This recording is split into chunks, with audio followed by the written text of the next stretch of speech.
Hello, I'm BrigantiaBlackbird of BlackbirdsBrew. Happy Thursday and welcome to this week's video about the prepping season. Today we're going to talk about food security. Now, it's been a wild ride since 2020, but one thing that 2020 ought to have taught us is the folly of blindly trusting institutions, of just trusting that complex supply chains will be maintained no matter what, and we should stop being blind to the dangers of being too dependent on other people in general. And this is especially true when it concerns our basic physical needs, food, clothing, shelter. Now, not everyone is going to be able to move out to a rural area and farm or do really large-scale gardening. But it is within everyone's power to improve their situation and the state of their food security. Now, for some time now, we have been warned of the coming food shortages, and this isn't just another supply chain disruption, although that would be bad enough. The war in Ukraine has compromised food production, and a great deal of fertilizer actually comes from Russia, so naturally you can imagine there's been issues with getting that. Governments around the world are hamstringing farmers' abilities to farm, all in the name of climate change, and that is a move that will increase the likelihood of famine. So as a matter of survival, we cannot rely on governments that are both stupid and malicious. The politicians do not care if we live or die, and they certainly do not regard us as being their own people. So it's time for us to form our own local communities, just as our pagan ancestors did, based upon family, common values, and sharing a particular area of land. Now, this may or may not involve people who happen to share our religious faith, but if we can share ideals about independence and about voluntary relationships, mutual respect, for everyone's rights, then we can build a community with others. And if we do, then we can band together with people, and that helps us survive, helps them survive.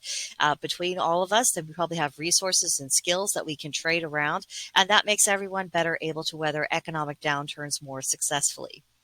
Now, we have come to the harvest season, but depending on where you happen to live, it may still be possible to continue gardening and grow some cold weather crops. I know some people have invested in greenhouses or in these interesting tents that, you kind of zip it up when you're keeping the cold out, and you can unzip it when you're wanting to let heat out. And that helps people extend their growing seasons as well as expand the amount of what they can grow because, of course, not every particular plant is going to get along well with our environmental conditions where we live.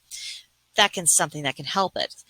Now, if we take advantage of these tools, then it is prudent for us to extend out the gardening season as far as nature and our local climate will allow us to do so. And if all possible, we should be stocking up on non-perishables. It probably isn't feasible for us to do this all at once. Hopefully, we've already started the process, but we can make it a practice to build up our supplies so far as we are able to. Another possibility is to invest in emergency food supplies. Now, this isn't for the kooks or the paranoid or weirdos out there. It's for people who understand the need to be prepared. The whirlwinds of insanity over the past several years have composed a series of events that, people would have considered unlikely 10 or 5 years ago. So it's probably best not to operate on the assumption that sanity is going to return anytime soon. So we should be taking our food security into our own hands and preparing as much as we are able to. And we shouldn't pretend that it's someone else's responsibility to deal with such an important matter. We should embrace the independent spirit of our ancestors and plan ahead. So that's all I have to say on that particularly gloomy subject. For more details about what you can do for prepping, what might be good to do at any particular time, please go visit the Pagan Prepper and Universal Pagan Temple. She's on YouTube, Bitchute, Rumble, Odysee, and a couple of other platforms. She has them all linked in her description of her videos.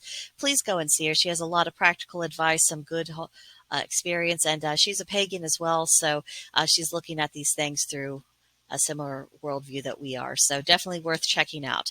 But in the meantime, let me know what you're thinking. Tell me about what you're doing, about any other prudent suggestions you might have, either in the comments section or better yet, come visit us on Gilded. Our server there is called BlackbirdsBrew. There's a link to join us in the description box below. And we have channels on homemaking and gardening and homesteading and all the things we can do that help us be better prepared for enduring difficult times, of which we do have those ahead. So come join this conversation. I hope to see you soon. But for now, bye.